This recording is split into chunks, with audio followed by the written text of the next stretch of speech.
Hi, and welcome to the Celestial Tea Podcast. I'm Love. And I'm Tylen. And we're two Los Angeles-based astrologers and witches serving up the cosmic tea about your favorite celebrities, musicians, and artists.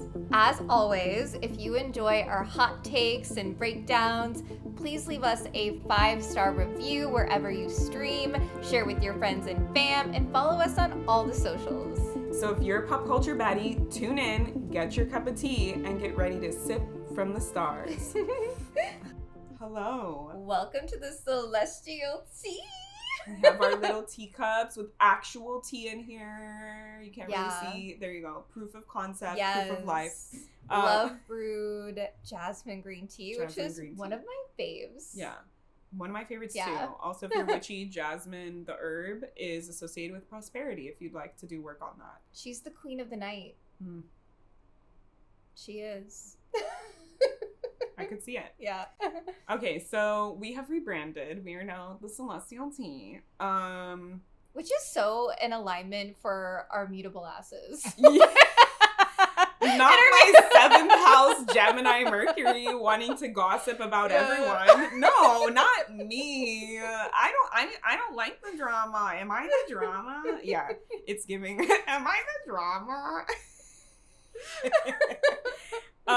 We're gonna make a whole episode about the rebrand and reintroducing ourselves and all the things, but the reason why we did this, we were just really finding that we were vibing with all the astrology and the pop culture pieces. And we were like, why don't we just like go in that vein and just answer the call, like you said. Yes. Yeah, answer the call.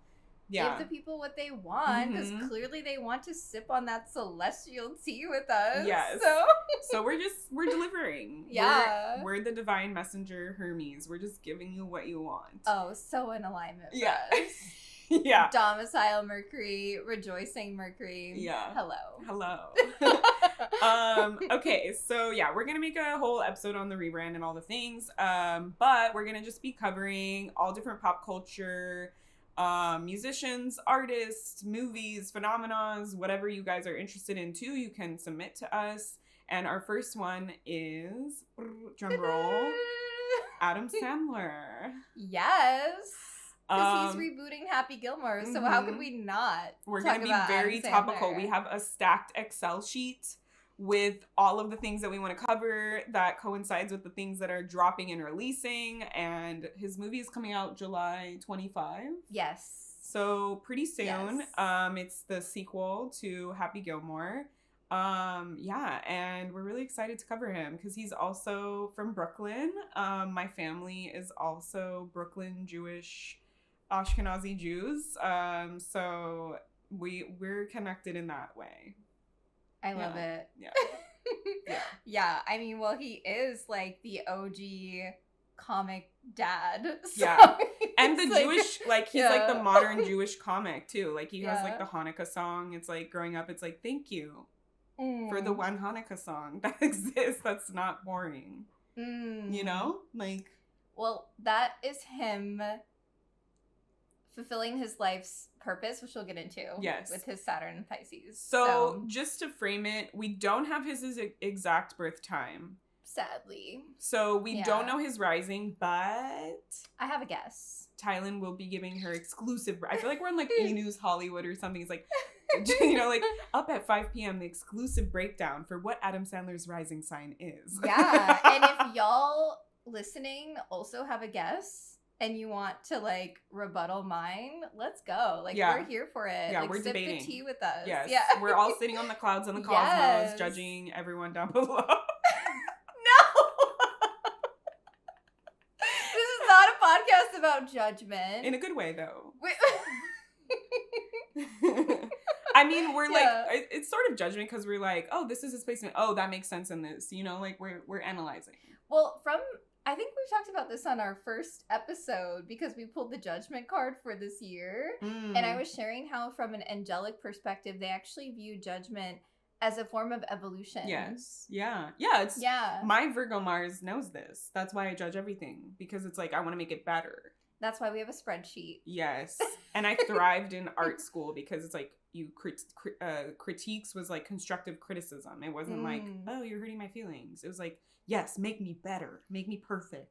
It also provides the framework, which I think is so supportive because we can all see aspects of ourselves within one another. Mirrors, So- yeah. Exactly. Yeah, they say from an emotional standpoint, what we judge in others is likely what we judge in ourselves. So, yeah, yeah. it's true. Okay. All right. So Tylen has done all the research because she's a one-line about as much as possible about Adam Sandler's placements.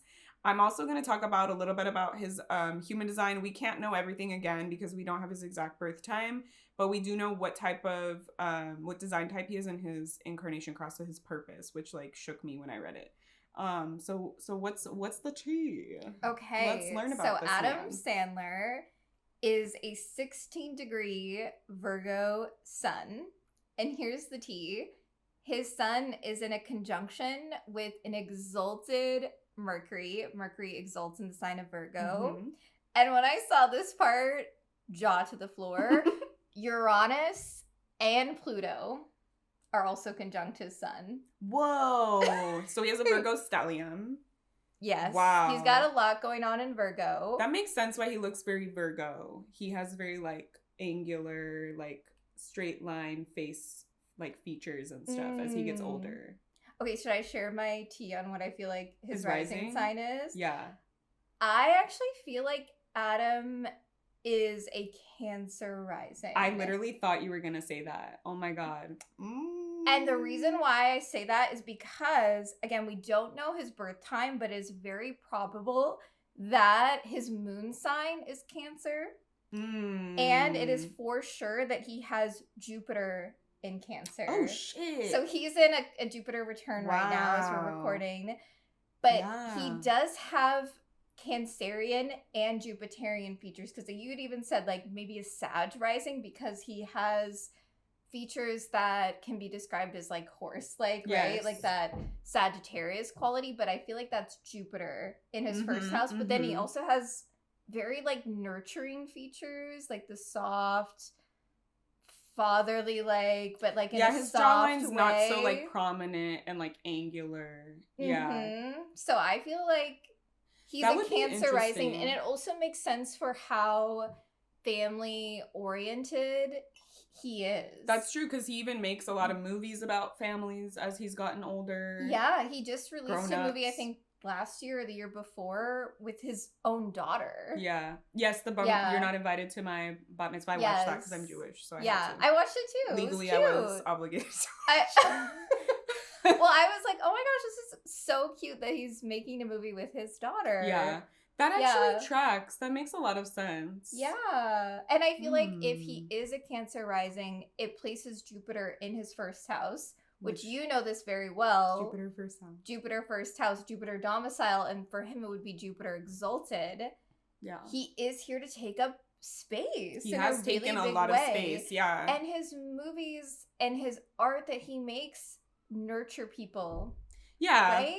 Yeah. It's like he nurtured his community with 8 Crazy Nights, or 8 Crazy Nights, and like the Hanukkah song and all that kind of stuff.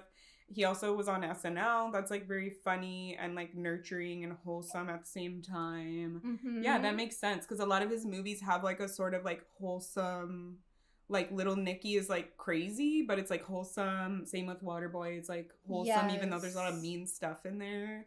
So there's always a good moral of the story that's being presented. Even Big Daddy was like that too, where it's like, it's bad, like the guy's bad, but then it's wholesome. Yes. And it also makes sense if he does have Jupiter in the first house, that he would take so many people under his wing. Yeah. Like, he has been the foundation for so many people in their career. Yeah. And he has his own production company. Exactly. So he's now like taking up more space and allowing other people to make movies and it things. Would, if he was a Cancer rising, it would make Aries his 10th house. And what we know about him for his birthday, at least, his life path is 4, which translates to the Emperor as his soul card or his life's work, and that relates to Aries. Yes. Wow. Does he have any Aries placements? He doesn't, but this is of no surprise to anyone. He has a Leo Mars, which of course he's motivated to perform, attention, to share his take talents. Up space. Yeah. And actually that kind of makes sense if he doesn't have any placements in his 10th house, if it was Aries, because that means like his career's fine. Like he's not here to like work through issues in career. He's just here to show up and be big. Well, I wouldn't be surprised if his MC was actually in Pisces, which would be his ninth house, which is where Saturn is. I wouldn't be surprised, because that would suggest then that a lot of his career is around publishing, putting things out into the world. Oh my God, yeah. Which is so Piscean with the artistic quality. Yeah. And being a figure of authority within the realms of artistry is so Saturn and Pisces. Yeah. So to me, it makes a lot of sense. That's that. You're selling me on it. You're selling like, me. Wait. I don't see him as other signs. Like, he's not pretty like Libra. He's not like Taurus vibes. Yeah, he's not like Aquarius vibes. No, definitely not. And you know what? Actually, yeah. I think he became popular for like the dad like aesthetic of like always wearing like just a t-shirt and like basketball shorts. That's very Cancer. Oh yeah, he wants to be cozy. Yes, Cancer's like placements, if you have Cancer placements, like the aesthetic is like cozy. Like I want to be comfortable, I want to feel safe, I want to feel cozy. I don't want to feel like my clothes are like, it's pretty but it's like cutting into me. Like that's like other signs are into that. That's like maybe like Scorpio or like Libra might do that, but like like Cancer is like flowy vibes, comfy vibes. So that actually really tracks too, I feel. Yes. And if he is a Cancer moon, his moon would also be in his first house, which to me feels really in alignment with the way that he expresses his emotion through the art. Yeah. It is very emotional, yeah. Yes. Because we feel something, the viewers, right? As we're watching this art, whether it is laughter or whether it is like, you know, little bits of sadness or, you know, whether it just makes us think and like ponder. I feel like there's something so touching about a domicile moon in the first house that to me feels very much like him. And again, just even in his physicality is giving lunar I could see that. Vibes. I could see that because with the Virgo stellium, then that's what makes it not as round as like my face. Yeah. Yeah. But I also think that's where the Jupiterian piece kind of comes in. Yeah. And he does have a big smile too, which is very Jupiterian. Yeah. Yes. Interesting. But the Uranus and Pluto yeah. on his sun, I totally get the exalted Mercury, right? Like, Josh like funny, witty. Virgo is... Oh, go ahead. Yeah, before he was doing... So he got into this by doing stand-up comedy, but I guess he used to work at a law firm, which is also like so Virgoan, because I feel like he's just a natural businessman at the end of the day. Yeah. Like, and so I think that piece is really interesting, that he probably already knows like the back end accounting stuff, that to him just comes really easily. But then with the like the exalted Mercury, of course he's here to like share his messages. Like his voice is so powerful, and the precision of and that would also make all of his Virgo placements in the third house. Exactly. That was my next point. Exactly.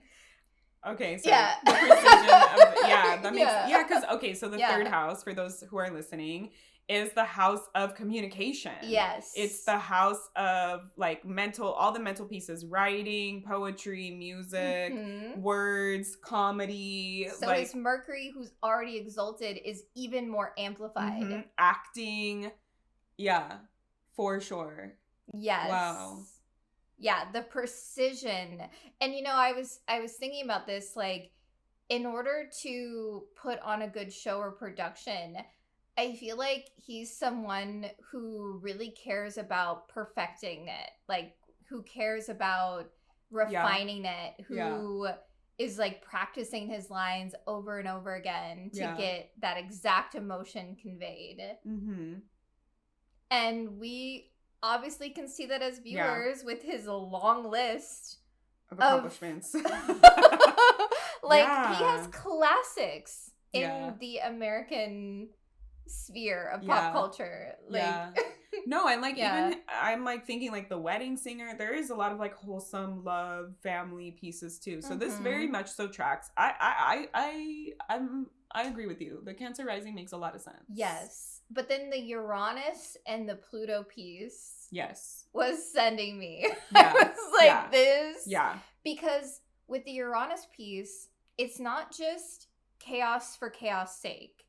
It is shock, surprise, change for a greater message. Because these are two planets that are generational planets, right? Mm-hmm. So everyone born around the same time as him is going to have the same Pluto. Exact placements. Yeah, like my parents have Pluto and Virgo too, right? Like because he's born in 1966, so yeah. But it's a generational planet.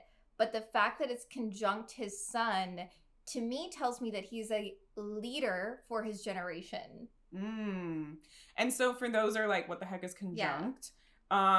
This basically means like it's sitting right on top. So in the like technical terms, most astrologers will deem something conjunct if it's within 3 degrees of the placement. So his sun is 16 degrees, so it would have to be like an orb of 3 degrees. So doing math, just like 1 or 2 on one side, 1 or 2 on the other side. If his Uranus and his Pluto are like 17 degrees or whatever, it means it's like stacked right on top of each other. So it's sort of this like compounding energy of, it's like if you think about an equation, it's like x plus y equals z. You know, it's like it's not just the sun, but it's like the sun with this Uranus energy and the Pluto energy. That's a lot of intense, big energy to have on your sun, which is your like how people are perceiving you, like where your soul's like kind of like being called to like shine in this lifetime. So he has like this intense, big generational energy. Exactly. A part of his life's work is to access the Uranian piece of being the Great Awakener and the Plutonian piece of transformation. And also, you know, Hades, Pluto is known as the Lord of the Underworld, the Lord of Wealth. And, like, look at Adam Sandler. He's worth millions. Like, and it's also interesting because he's explored, like, a wide range of topics in his work, too. Like, the Plutonian is very Little Nicky vibes to me. It's like, literally, you go to hell in that movie. Like, what the heck? Super the son Plutonian. of, the devil, like, crazy. So he's explored, like, family and human stuff. He's explored, like, Jewish stuff. He's explored, like, the supernatural type of stuff. He's explored just like funny, like, you know, human interest stories. Like it's very like wide ranging. It also makes sense for the level of intensity that he brings. He is so intense. And when he spazzes out, it's like, it's so funny to watch. And I don't think that it's chaos for just chaos sake. I think that because of the Virgo, there is purpose, a tactical, order. Practical reason for why he's shocking, changing, and surprising people. And I think that that's important, right? Because it's like, Virgo is seen as like one of the funnier signs. So like, not only is he able to deliver you this big, intense message, or this like the Uranian like future evolving type message, but he's able to deliver it in a way that he's thought about it very thoroughly and he's very intentional, and then he can envelop in those little pieces of humor to disarm you. So like it is a big intense thing, but it's not like you're not feeling like, oh, I'm overwhelmed by receiving this. You're like, oh, this is clever, this is funny, I get it, you know? And, you know, his Virgo stellium, to me, makes sense because Virgo is a sign that cares about being of service. And this is Adam's way to be of service to humanity through his voice, through his expression, through his art. Definitely. And that goes with his human design. I don't know if we want to, like, wait. There are a few more pieces about his astrology. So He also potentially has Venus in Virgo. Venus moved into Virgo that exact day, so it's probably a 0 degree. Oh. But it also wouldn't surprise me if he had Venus in Leo. Yeah, and he has a Leo Mars too. Yes, so exactly. That tracks. Either could work. This one was sending me when I saw it. He has Saturn in Pisces, like you love. But his Saturn... And my mom, because she's born in 64. Exactly. But he has Saturn conjunct Chiron. Whoa. And what was blowing my mind is that he released a lot of his big movies, right? Like Saturn was in Pisces. He had his first Saturn return. When I was born. 1993 to pretty much 1996, basically. Yeah. And that's when he was filming a lot of these movies that are now the classics. Yeah. And I think Happy Gilmore was one of them that he released in that time frame. So he had released Happy Gilmore in his first Saturn return, and now he's releasing Happy Gilmore 2 in his second Saturn return. Well, Saturn, but in the last little bit of the Saturn. But he was filming it, at least, we know, and during Saturn and Pisces. And it's going to be retrograding. Exactly. So... In September, Saturn will go back into Pisces. Right, and the movie's coming out like July 25, so... It'll still be kind of relevant during that time. But the fact that he filmed it, the second one, I was like, what? This is actually wild. Yeah, that's like a really cool through line because it's like so direct. It's like the sequel for this movie. So I'm curious, do we think that Happy Gilmore is like a representation of his specific Saturn placement and what he went through, especially having his Chiron? Actually, I think Happy Gilmore was based on a friend's story, right? But like it may be the message, like, you know what I'm saying, like the lesson or the karmic message or something like that Saturn is asking of him. Well, having Saturn in Pisces, especially if he is a Cancer rising, would indicate that his Saturn is in the 9th house, which to me again feels like he's here to be a figure of authority within the realms of artistry, and the 9th house has to do with publishing. But the Chiron piece is interesting because Chiron is known as the wounded healer. So Chiron can represent like where our deepest wounds are, but also how we're here to heal and then eventually teach other people from the wound that we have. Yeah. So I think that piece is interesting because I wonder if in prior lifetimes he tried to get to that point of like publishing things, putting things out into the world, sharing his art or channeled messages, and maybe that was rejected in some sense. And so this lifetime, he's here to show up and like heal this wound and publish. I mean, we look at the list of everything he's published. It's like publish this, and he has a production company, so it's like now even add more titles to that. But then he's responsible for his art. That's the Saturn piece. He's responsible for what he's publishing and putting out into the world. Yeah. My question is, what are his like spiritual practices? Like I know that he is Jewish. Yeah. He's very openly Jewish. Open about that. I loved the movie with his daughter and going into some of those traditional pieces. That was cute. But I am curious like what his feelings are around spirituality and connection to higher consciousness, and if there are practices that he has that he's integrated in his life, and if there are like woundings or pain points around that feeling of a higher connection.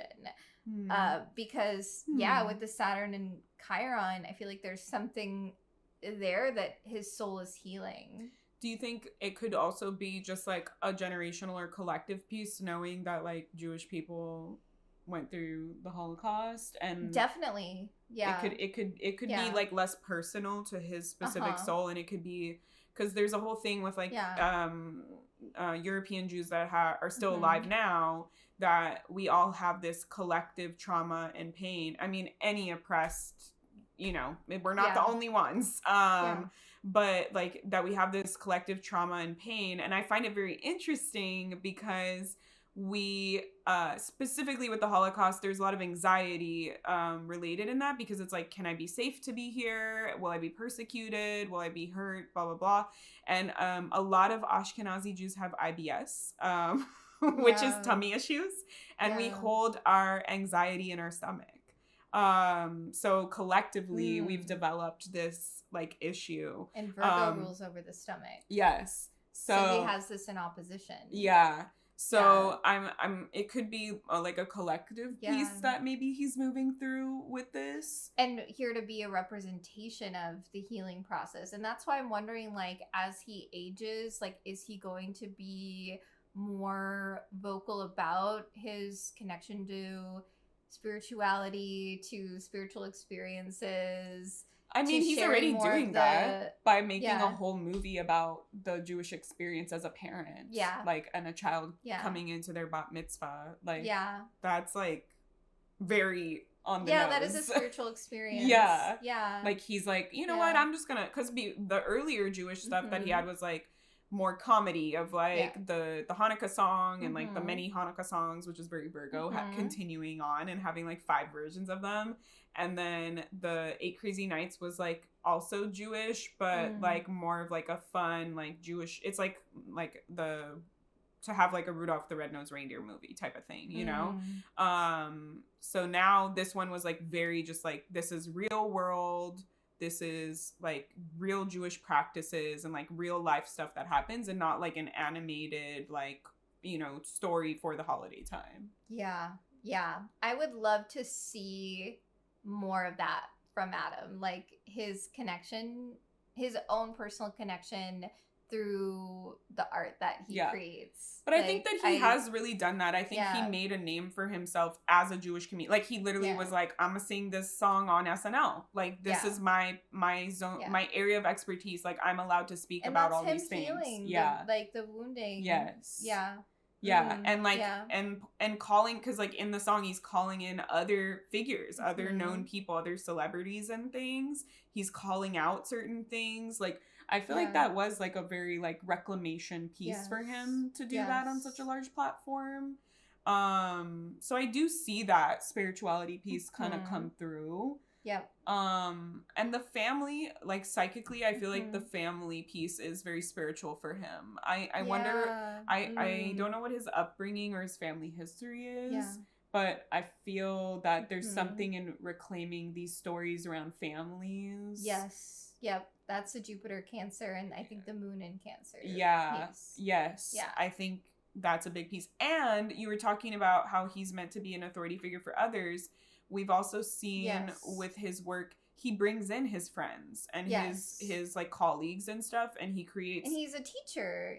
I feel like he shares wisdom on his craft to support other people in developing their craft.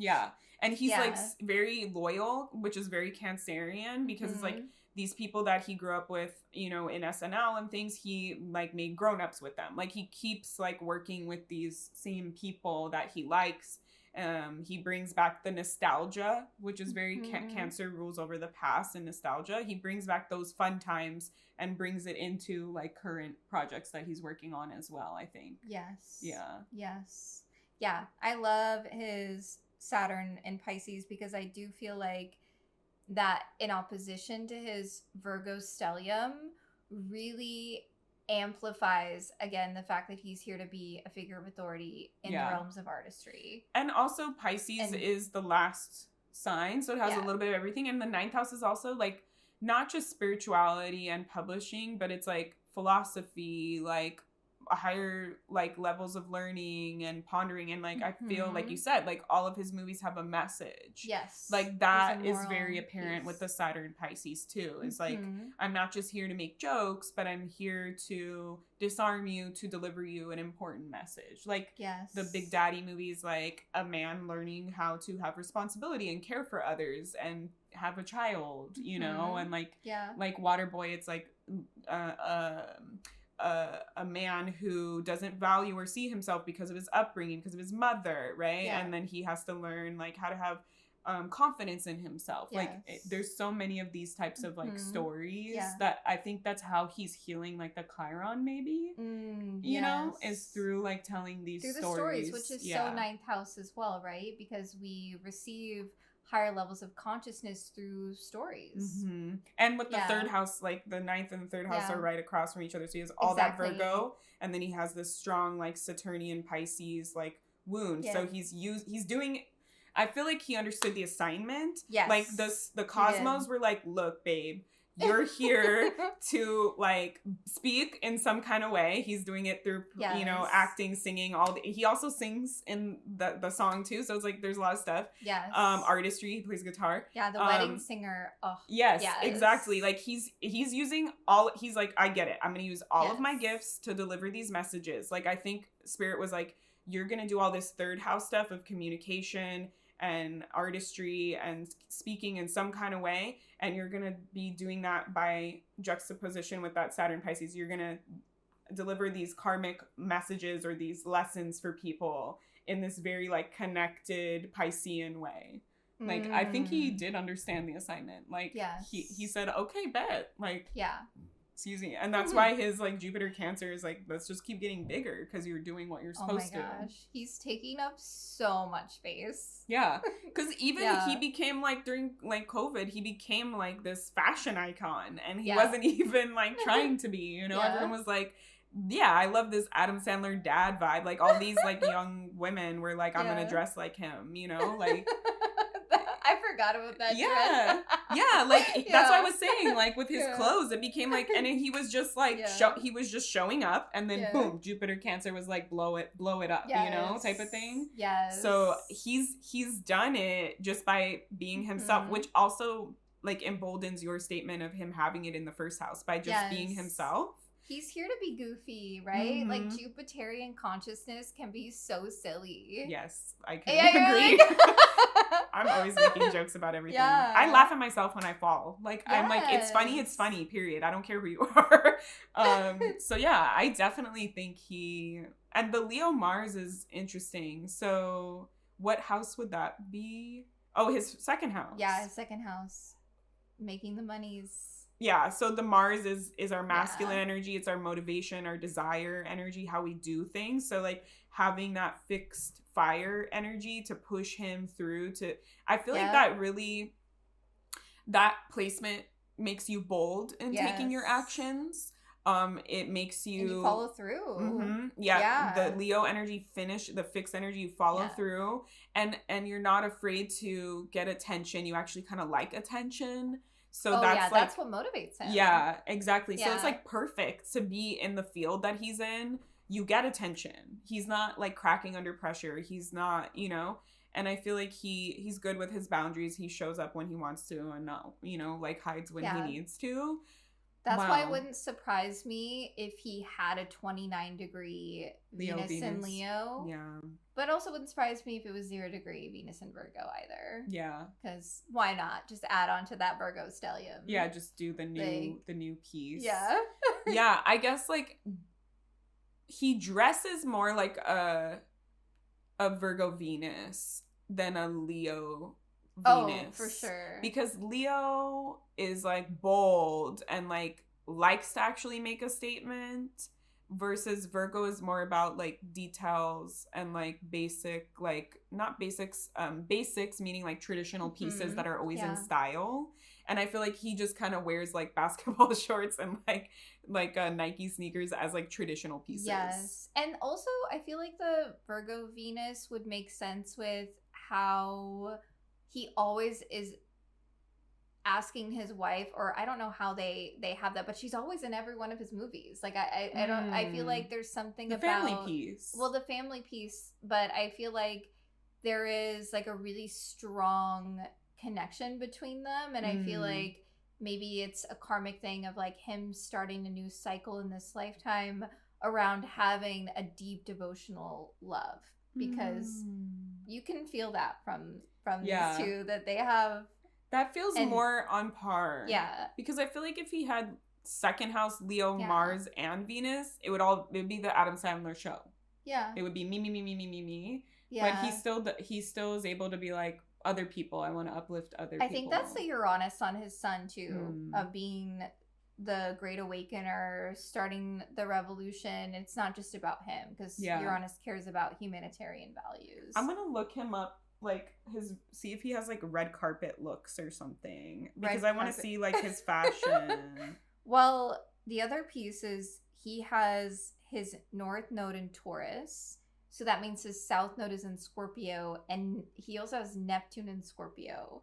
So that piece is interesting because if he has Neptune anywhere near his South Node, then that would suggest that he has had many lifetimes of developing artistry. Like Neptune is artistry, also fashion, and like glamour magic is Neptunian. Even like old photos, he's like notoriously casual on the red carpet. I feel like that's his thing. Look at his face too. It's so Cancerian to me. Yeah. They're just like, he's notoriously like never dressed up and just been like in comfy cozies. I feel like he's definitely Virgo Venus. Yeah, that to me is like Virgo Venus. And then the 0 degree, I do feel like it's a new cycle for him in this lifetime to have, again, this like deep devotional, but also very like practical love. Like being able to do all the mundane things in humanity with someone and just like have this love that has lasted years and years and years and years and years. Yeah. Like look at how cute they are together. Yeah. I feel like they really have, you can just see it radiating from both of them. They have like such a deep love. Yeah. She also has a little like Virgo-y features. I wonder what her stuff is. She's giving like Sag rising to me. Yeah, definitely giving like Sarah Jessica Parker vibes. Yeah, he's just like, he just wears t-shirts and jeans and like boots and shit and like hats on the red carpet. That would make sense with the Cancer moon too. Yes, exactly. The moon being in the first house. In the first house, he's like, fuck it, I'm just gonna be comfortable. Like, that's me. I'm not gonna. And I think the Leo Mars is what emboldens him to just do it. To be like, I'm gonna be different. I'm still gonna stand out, but because I'm not dressing up when everyone's dressing up. Yeah, that's how his Leo Mars is coming out. Yep. Because it's in the second house of values. So it's like, what I value is being comfortable over being fashionable. Yes. And what he values more is having his talents appreciated, I feel like. Yeah. He's like, I'm here, but I'm not here for fashion. Yeah. I'm like, here for the launch of my movie. Me for my art. Yes. Right? Yeah. Yeah. It's, like, I'm looking at all these. He literally just wears whatever. I think he just is like, what I want to wear today, and just does that. Like, he doesn't put any thought, like, oh, I need to get my stylist. Like, does Adam Sandler have a stylist? I don't think so. Yeah. No, because, like, I've, like, gotten really into, like, the astrology fashion stuff, and a lot of astrologers will say, like, oh, if you're trying to look at the red carpet looks of a person, it's like, know that they were styled by a stylist, so it might not always be like their authentic expression, but you can kind of notice when they step into their authentic expression, when their like stylist like gets that. So I'm like, he's clearly doing his authentic expression. So but he's been doing this since like the 90s. Like, honestly, it's very Jewish of him too to be like, I'm not gonna pay for this stylist. I'm not gonna rent or buy fancy clothes. I'm just gonna show up in whatever's already in my freaking closet. Like, why do I need to do this for you? That's hilarious. Like, literally, every single red carpet, he's wearing, like, jeans, t-shirt, jacket. We have to edit this with some of these I'm gonna put some photos up here. Like, this is actually hilarious as fuck. Like, not a single suit to be found in not this. A single suit. And there was a suit that I saw, but it was just, like, ill-fitting on him. Like, it's not even the right size. He just doesn't give a shit. He looks awkward in this suit. I'm like, what did he wear to his wedding? Like, oh my god. That must have been like maybe. You're like, wait, wedding pictures. Because in The Wedding Singer, he wore stuff. Wearing a suit. Okay, he wore like a traditional like tux and stuff like that. And the kippah. Yes. Yeah, the yarmulke. Mm-hmm. Yeah. Okay, but it's still like very like whatever. Just I put this on. Like it's not like fancy or nothing like that. There's some other ones where he wears. Yeah, she's very cute. She has like she kind of reminds me of like Megara, her face from Hercules. Like she has that like Grecian type face. Interesting. I want to know her stuff now. Yeah, I don't think there's a birth time for her either.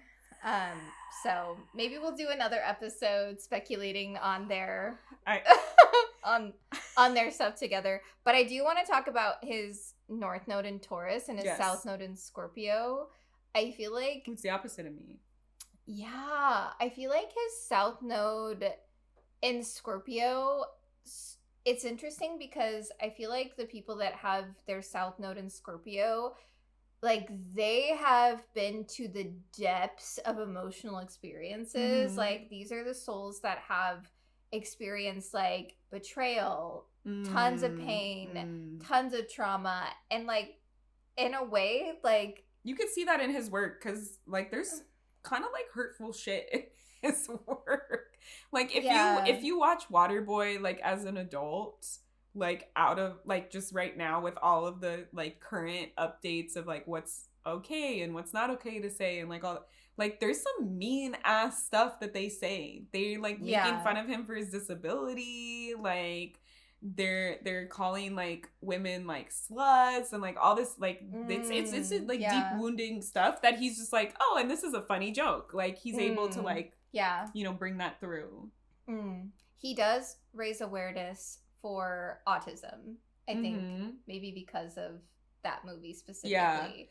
And even you can see, like, I'm now thinking, like, in Little Nicky, one of my favorite scenes, being a Jewish person, is when they go to hell and the devil is like, all right, Hitler, it's time for your daily pineapple up your butt. Like, that, like, he's taking a deep wound and a trauma, and he's like, here you go. Yeah. This is gonna be satisfying as fuck. And I'm like, as a Jewish, like, person, I'm like, hell yeah. When I saw that scene, I was like, yes. Do you feel like people that have South Node Scorpio are also, in a way, like, adrenaline junkies? Like, he does have that a lot in his movies too. Like, even Grown Ups, they're, like, doing, like, the water rides and things like that.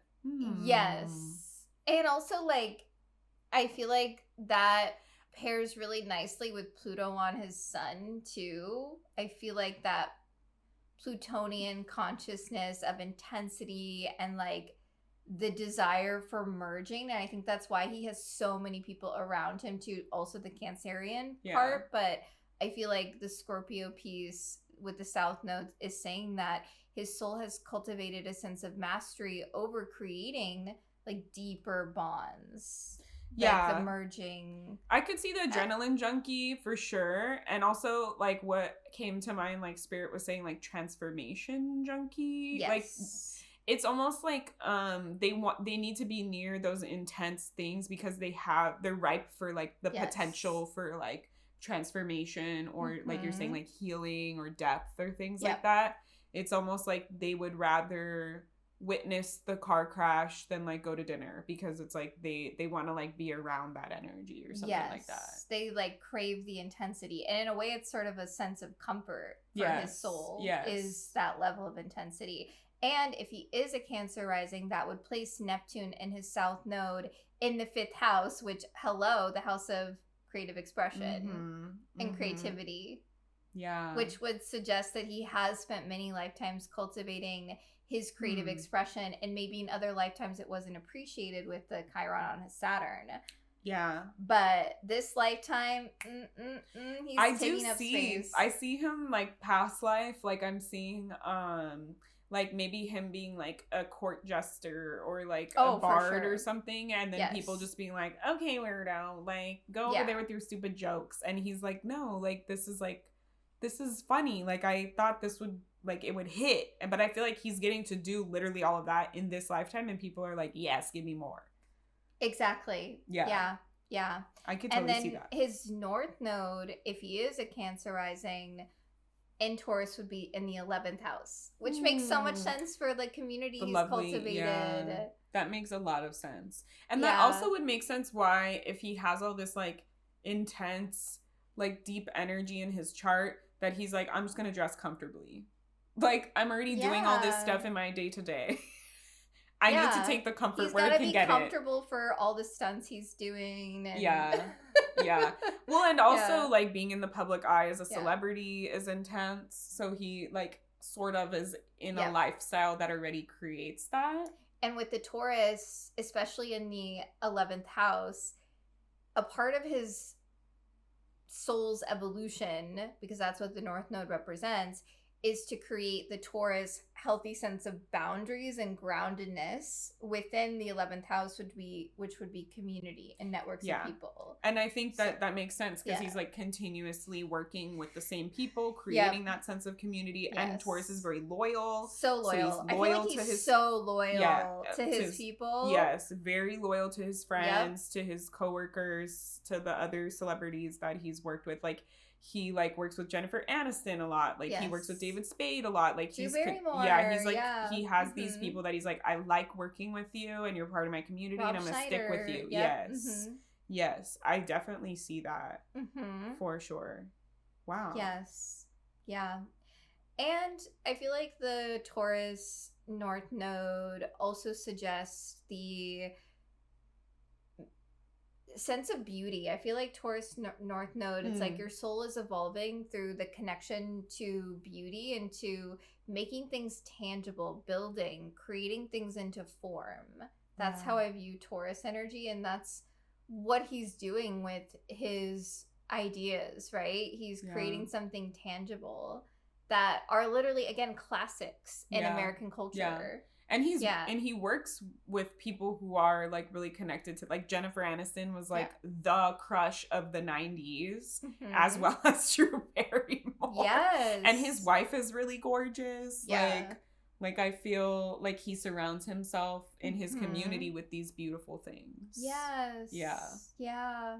That's important for him to like feel that sense of groundedness. Yeah. Like have some good food, like enjoy himself. I feel like Taurus energy, I think I've shared this before, but because it's a sign ruled by Venus and it's where the moon exalts, like I always feel like Taurus is like, yeah, like take your time, like lounge, like play with your senses, like all of these things. And I'm pretty sure while he's filming, he's just having so much fun in the process, but then the Virgo piece is like, no, we've got to refine it and make it perfect. Well, I feel like that's a good balance because if you allow yourself to have fun and to be lost in the process, but then like with the Virgo piece is that you're still staying on task and you're not getting too far off and you're not getting distracted too much, and like you set up all the things very correctly the right way the first time so that you can have fun. Yes.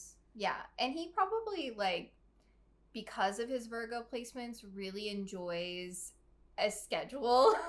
Like, he's like, okay, what project are we working on this month? Boom, boom, boom, we got to do it. Like, I feel like he probably really enjoys that, similar to how your Virgo Mars is like, I like a spreadsheet. I like the calendar. Yeah. I like the to-do list. Yeah. It's sort of like when we need it, we need it.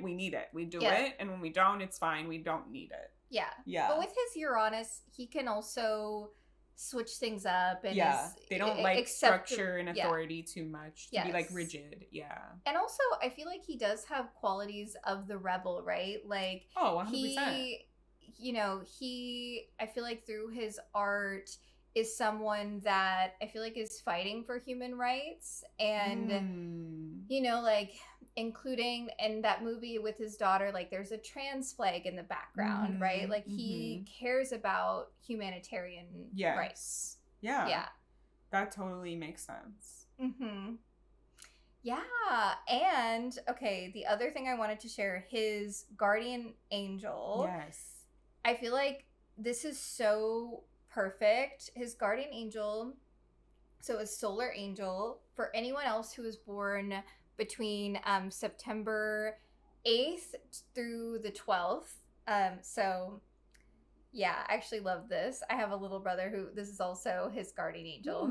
The 34th angel, Lehahia, is known as the gentle god or the gentle aspect of source consciousness.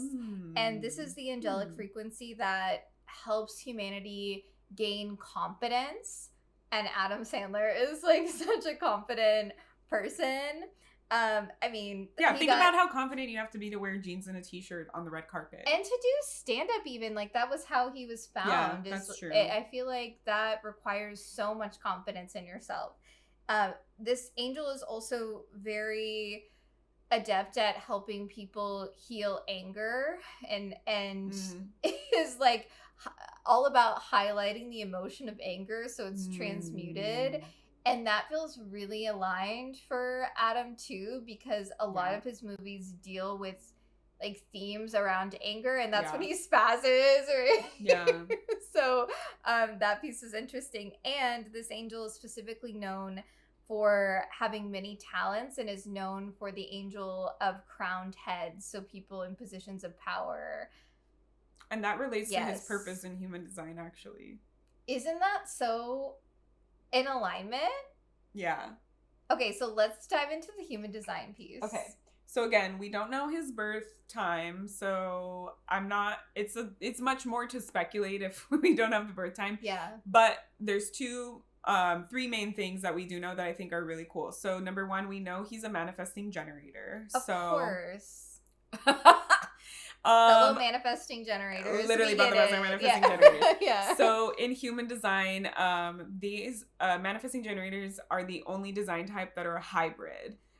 So they represent change, pivot, evolution, problem solving, being forward thinking, all the same themes with the Uranus on conjunct his sun and things like that.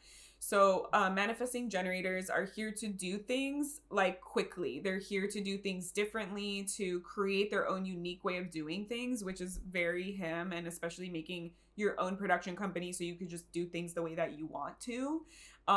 They like to do multiple things at once. They often have like different talents or hobbies or things. So it's like he has like music, and he has stand-up, and he has acting, and he has production. Like, you know, he has like all these things that's going on for him in his life.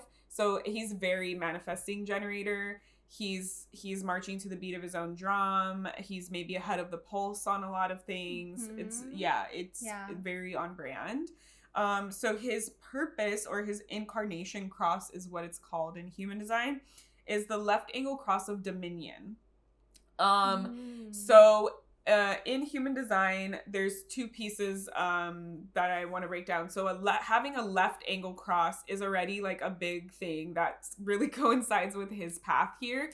So in human design, most of the population, I believe it's like 60%, has a right angle cross. So right angle crosses are a personal destiny. So we're here to just create new karma for ourselves, to discover our path. And our path is unchanging, unwavering, because it's personal.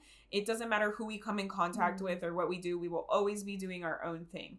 People who have a left angle cross, they are here to clean up karma for the collective. So this is a more karmic, collective, connected incarnation cross. So less percentage of the population has this. And basically what it is they say these people tend to be more connected to their past lives or to the past. And they also sort of like have a deep understanding of like the collective, like in this like instinctual cellular level, this sort of like not really consciously thinking about it, which makes sense because he's like all the work that he's doing, you know, he is showing up for his different various communities that he's a part of. And so the left angle cross people, they cannot fulfill their destiny on their own. They have to, their path is like intersecting, like they call in people, and they work, they need the collective to be, you know, connected to what they're doing. So each incarnation cross, there's 4 different versions. So his is number 2 if y'all are into human design and you're looking it up. There is a like there's like a legitimate written description that's like the same for everyone who has this incarnation cross. So I'm just going to read it because it's a little paragraph. So the left angle cross of dominion. You're here to take power or authority over situations. To do this, you will draw on history and assimilate it to your view, perhaps distorting it. You may profit or gain by these actions. This is a karmic cross, so when considering an authoritative position, you need to weigh the outcome as part of your decision-making process. So literally all the things that you're talking about, but slightly like looking through a different lens, basically he's here to dominate, dominion, right? Like anything he does, he's gonna have power and authority. So that's why they're saying like this could be good or it could be bad, because you just have the ability to do what you want, to dictate, to control the narrative, to take up space and have authority. And so a lot of it is sort of up to him. That's why they're saying it's a karmic cross. So it's like, when you're in a position of authority, you need to weigh the outcome of your choices, the consequences of your actions. Yes, that makes sense with his soul card being the Emperor as well. And that's why we see the Emperor very dominion. In one hand having the Ankh, but the other hand there's a globe, a golden globe, which that suggests the feeling of dominion. Yes. But it comes with the Aries quality of taking the risk. Yes. Aries is the first one out the zodiac. It's like, that's the dominion piece of like, okay, am I going to go after this thing? Yes. Yeah. So his purpose is literally like karmic. Like we see that. I feel like he is, we even talked about that with the Saturn placement, like, and having the Chiron conjunct there, very karmic heavy in his lifetime. A lot of your speculation stuff was like, did he do this in a past life? He's fixing it in this lifetime. He's expanding on it in this lifetime. And seeing that he's just poised to have authority, to take up space, to impact and to change things, right? Like he, drawing from history and assimilating it to your own view. He took Jewish, you know, famous Jewish people, famous Jewish stories, things from Judaism, and he changed it. He literally created a Jewish movie like that probably many families watch every time around Hanukkah season, right? He created a very famous song that like talks about different celebrities and Jewish people and figures in history and puts them in a different like fun light, or calls them out in some cases, right? So I definitely see that. Like, I think he is taking a lot of these themes and doing, and like even with the newest movie, he's now creating a story around like an age-old thing, a coming of age, a bar mitzvah, bat mitzvah, b'nai mitzvah is a coming of age for Jewish people. It's a ritual, rite of passage that you go through, that signifies that you're now like an adult in Jewish culture. And I know like for the people who are like, that's weird, you're like 12 or 13, it's not adult in terms of like you can get married and stuff. Modernly, probably in olden times it was, but it's the reason why we do it at 12 and 13 is that's the age when you're supposed to be able to have critical thinking, and you're supposed to be able to question. And so once you're old enough to ask those questions, like because Judaism is our culture says like, if you don't understand something or agree with something, ask why. Like it's baked into our, like in past, if you've ever attended a Passover Seder, like there's literally part of the ritual, like you have to ask these 5 questions and they make the youngest children ask them. It's so opposite from Christianity. Yes. Like it's very like, if you don't get it, like say, why is this pertain to me? Why is this important? Why do we do this? It's baked into questions. So that's why it's like, once you're old enough to be able to question and have these deep thoughts and things, then you spend a whole year studying your Torah portion, which is the portion that coincides with your birthday, and then you do a whole like humanitarian project and all different types of things, and it culminates here. So it's like, now he's like taking these types of stories and he's changing the narrative and putting it in a modern way, right? He's showcasing it in a modern way. So I definitely see like, and having a production company, you choose what stories you want to amplify and put out. You're controlling the narrative in a way, but it seems like he's understood the assignment yet again. He has this power and authority, but he's not abusing it. I'd be curious to see like other people and figures in history that have this cross of dominion, and maybe we're like, I'm gonna enslave people, or like I'm gonna like that's the risk with this, is you have so much power, and power can get to people's ego in their head, and it can be really like negative. But I feel that he has really done a decent job of like not doing those bad things. That could also be like the harsher, like what could occur with Pluto on someone's sun. Exactly. So yeah, like we saw that with Jax Taylor in the other episode that we did, that like he's just Pluto out here being a narcissist, lying, cheating, doing all these different things. So yeah, it's very interesting. And I think what helps him is all of the Virgo piece, because, and the Cancer. Yes. Because it's telling him, I have this thing that I want to share, but let me really hyper analyze what this is and what I'm saying and the message and what is the, you know, underlying themes under, and then the Cancer, right? Like having, especially with the Jupiter Cancer, I feel having this jovial, like, I'm God and everyone can have a seat at the table. Everyone gets to feel safe and everyone gets to feel seen and heard in this frequency. Helps to, I guess, filter through that intense energy that he carries in his incarnation cross. So the other things to break this down a little bit more, it's okay, the G center. Never mind. I'm reading through a bunch of things.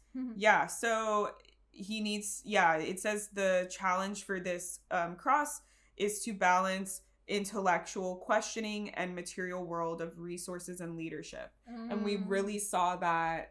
Literally, we've been talking about that this whole time. And resources, right? Having your own production company. Like, once he got the resources from his work, he did the thing, right? Like, that's the North Node in Taurus too. Yeah, it definitely is. A natural inclination towards questioning and probing truths. Which he does in his movies in like the most clever way. Yes. And an innate ability to gather resources and wield influence. He's we're seeing that, right? And now he's even wielding influence by allowing his daughter to have a platform. Like you said, allowing his wife to be part of these things. Yes. So definitely like a greater good and personal interest because it's a left angle cross. So he has to consider the overall alignment for both of these things. Am I telling a personal story and fulfilling a personal need? How is this affecting the collective? And I feel like he does a really good job of like kind of weaving those two together in a lot of his work. Or at least letting us in on why he's sharing. Like, right? Like the Jewish, like the Hanukkah song. Only 2% of the population is Jewish. So like, who are you serving? Someone could ask, but it's like, well, I'm Jewish and I wanted to create this. You know, it's like he's sharing, like he in the original SNL skit, he shares that like he wanted to create this because there was no popular Jewish song. So he is, you know, like he's doing, these are all like great examples of like how he did these things. But even for someone who's not Jewish, I feel like it lets you in. It teaches you. It's and that also would play into Saturn in the 9th house and Jupiter in his 1st house being a natural teacher. Yeah, and it says like, so each incarnation cross is made up of 4 gene keys. We're not going to get into all 4 of them. I want to talk about the main one because that's your solar gift, your sun, your main gift in this lifetime. But it has gate 26, which is in the heart center, and it's called the egoist. So it's definitely like the energy of manipulation for personal benefit, and it's about ensuring survival and success through clever tactics and strategies. So like, like he's a great example of you understood the assignment. You took whatever source threw at you in this lifetime and you said, okay, you built your empire, Adam. Yes. And we're here for it. Yes. And he has so his main gift is gate 64. It's the last of the gates. There's only gene keys 1 through 64. So he has this main, it's at the end, and it's coinciding with because human design works with astrology, it coincides with the energy of Virgo. So he's a Virgo sun, right? So gene key 64 is in the head center. It's the crowned one. Ooh. Yes, it's considered the gate of confusion. It's also known as the artist. So it has a lot of energy of possibility. The process of confusion leading to formulation of questions and understanding patterns.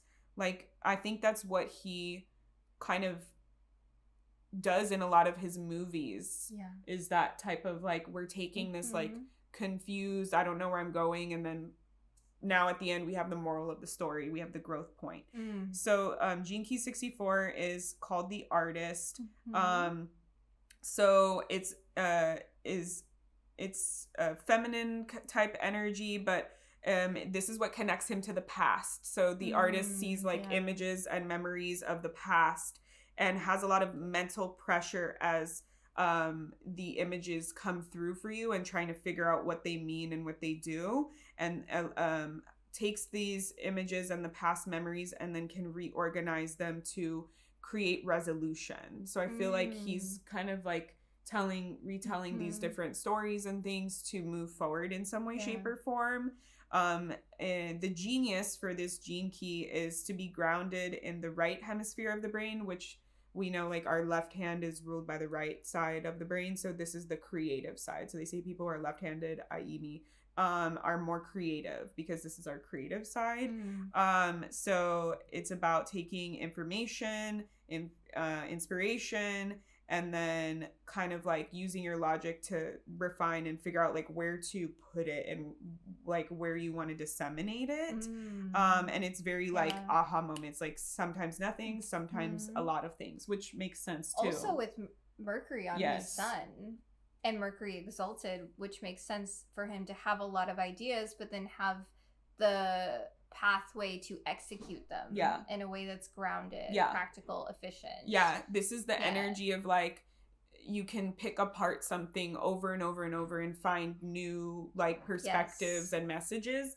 And that's what we see with how clever his comedy is and how multifaceted his like I will say a lot of these movies in the 90s that are in the same tropes that he had maybe were one note, right? Like I feel like I'm thinking of like The Hot Chick with Rob Schneider. Like it's very one note humor that just keeps like going, and it's funny enough.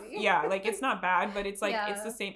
But I feel like in his movies, they could like the premise could be that kind of trope where it's very one note, but then it has like this level and that level and that level. So that's his artist gene key, his main gift that he's being asked to step into in this lifetime, is to analyze from all these different angles and come out with unique perspectives or unique solutions, or tying it together with his incarnation cross, a unique narrative that he wants to bring forth in the collective with that story. I feel like that's also so exalted Mercury on his sun as well, because he is essentially in his solar identity embodying these Hermes-like qualities, and Hermes is both the trickster god, right? Like having fun, being silly, but then also disseminating real wisdom in a multifaceted way.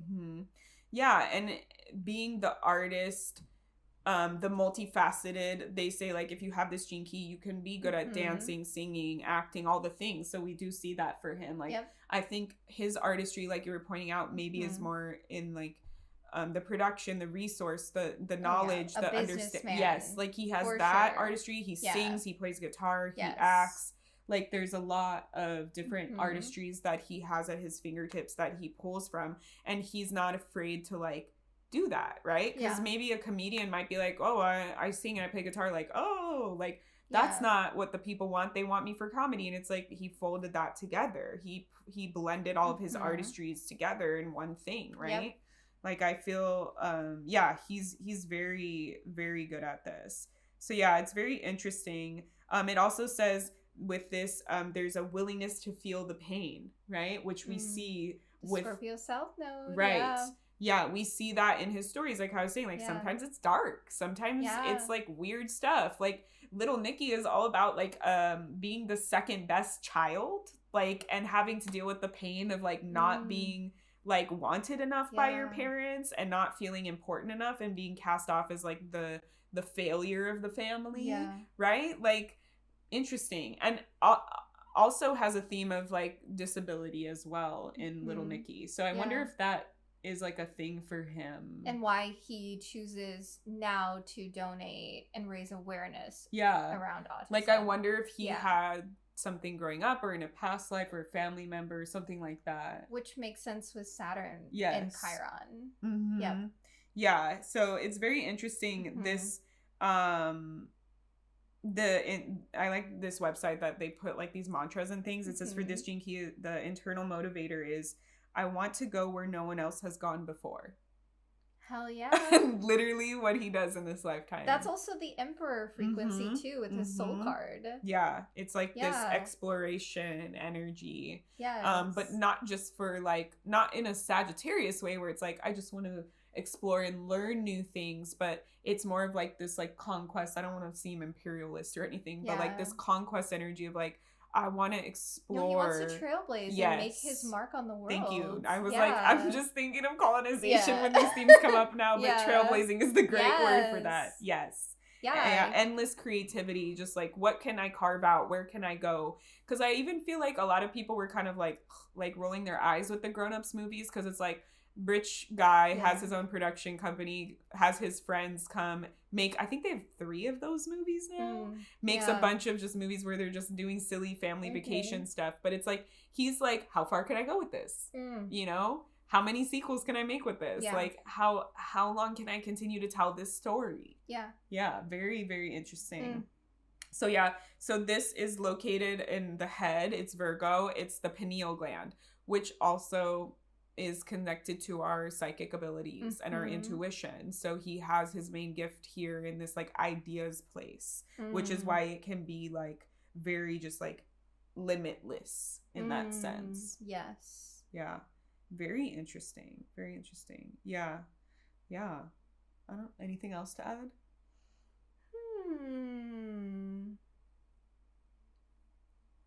I wish we knew his exact birth time. But I feel like if we don't know their birth time, this would be fun to do speculation on what we feel like their rising sign is. I feel like that would be fun to include, to like sip on that celestial tea. Well, we have done that with him. We think he's Cancer. No, I mean everyone that we think we don't have their birth time. Oh yeah, we can do that. We should. I'm like curious what his like upbringing was. I don't really know too much about his personal life, and I've never even watched an interview with him. Have you ever watched? Yeah, I think so. I think I was trying to think about that. He's also like a screenwriter, another gift. That's right? Also the Mercury on his sun. He's a lot of awards. Natural writer, natural speaker. Yeah, I'm trying to see let's see early life. His mother's a nursery school teacher. His father's an electrical engineer. He has 3 older siblings. So he's the youngest. The baby. He grew up in New Hampshire when his family moved there when he was 6. He was in a Jewish youth group. He went to NYU Tisch, which is like the school for like arts and performing in New York and all that stuff, even though he was born in New York. He has a bachelor's degree in acting. He just like started getting on TV like at the end of his college, like why can't I think of words? At the end of his college tenure, I guess. He just started getting little pieces, and then he kept going with that, and then he got recognized to be on SNL, and then the rest is history. Just by him sharing his voice, sharing his stories. Billy Madison is 95, because you were saying Happy Gilmore is 96. So that the was end around... of his, and this one is the end. Whoa. That was around. So there must be something about that last little bit that this movie relates to. That's what I'm saying. Like, these are the movies that really anchored in his career, with these classic movies. So and he was filming them during his first Saturn return, and SNL, he was in his Saturn return as well. Exactly, he wrote the Hanukkah song during these times. Like, very, very interesting. And then everything's the other stuff is a little after that. The Wedding Singer is after, The Waterboy is after, Big Daddy is after, Mr. Deeds is after, anger management, like all these different things. But that was what laid the foundation. And I know that he had an earlier movie, right? But these are the movies that really put his name out there. And it says he created his production company in 99. And then he put out the Rob Schneider movies, the Deuce Bigelow, not the hot chick. Same vibe though. He always does like stuff like that. Very, very interesting. There's a lot of different stuff. Oh yeah, I forgot. You Don't Mess with the Zohan is also very like Israeli Jewish. Yeah, there's themes in there around spirituality, because he's like a guru, like meditator guy type of thing. So and then he has like Chuck and Larry, where he's like a gay man. In that movie, so funny. I saw that in the theater, and that's the time, 2007. What a time to be alive! They gave free T-shirts for it. Yeah, T-shirts. Girl, you have to pay $30 for a popcorn bucket now. Yeah. They used to give it to you for free, a T-shirt. Well, that's what I mean about, like, being on the... really being related to the quality of being the Great Awakener, right? Like, waking people up to basic human rights. Mm-hmm. Like... Mm-hmm. Yeah. Yeah. Very interesting. Yeah, so he just has, like, so much, you know, after this, so many things that he just did. Yeah. Yeah, the Cancer Rising piece to me feels really aligned for his soul and his essence, because I do feel like what his art does is create such safe places for people to see themselves in. Like, I feel like he really does care about diversity and again, like, human rights. So I feel like that's very Jupiter in Cancer. Like, everyone has a seat at the table. Everyone can have their needs met. Exactly. And he does give nurturing vibes. Like, dad vibes. Like, even in the 90s. Like, with, what was it? Billy Madison? Yeah. Yeah, it's crazy. Yeah, and he's done, like, all different types of stuff. Like, serious, funny. Like, he has, like, this gambit. He's not just a comedy person. That's the Pluto. I feel like he likes the intensity. Yeah, like the Uncut Gems one was like really intense for a lot of people. So yeah, there's a lot of stuff. Yeah, I think he has 2 kids. Yeah, 2 daughters, I think. Yeah. Yeah. And she converted to Judaism for him, his wife. Oh, I didn't know that. So it is important to him.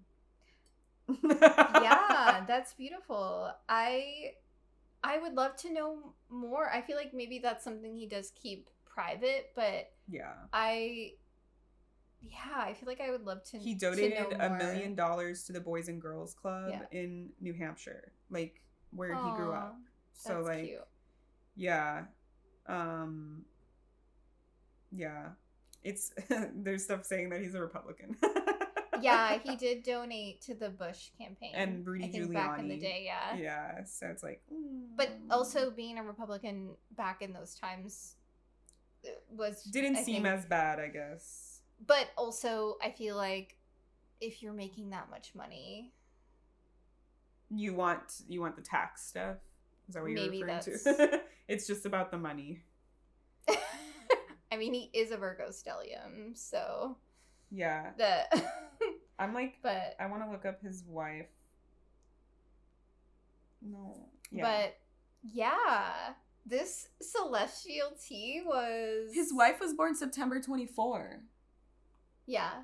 So she's like just outside of Virgo. She's a Libra then. Yeah.